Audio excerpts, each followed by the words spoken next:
எங்கள் வீட்டில் இன்றைக்கி சிக்கன் குழம்பு. சிலிண்ட்ரு தீந்துருச்சா, அதனால் விறகு அடுப்பில் வைக்கிறோம். இங்கே பாருங்கள், கொதிக்க கொதிக்க டேஸ்ட்டு பரப்பு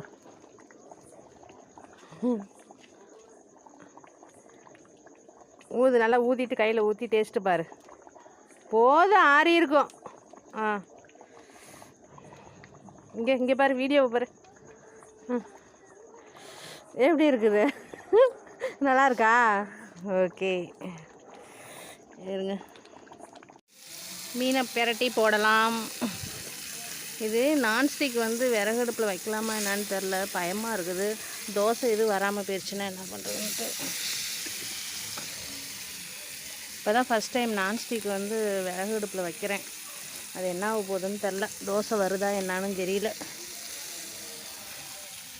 பாருங்க, பனிக்கு அதுவும் குளிர் காஞ்சிட்டு மீனை பொரிச்சிட்டு சுட சுட அடுப்புக்கிட்டே உட்காந்து சாப்பிட்ற வேண்டியது தான். ஓகே, பாய்.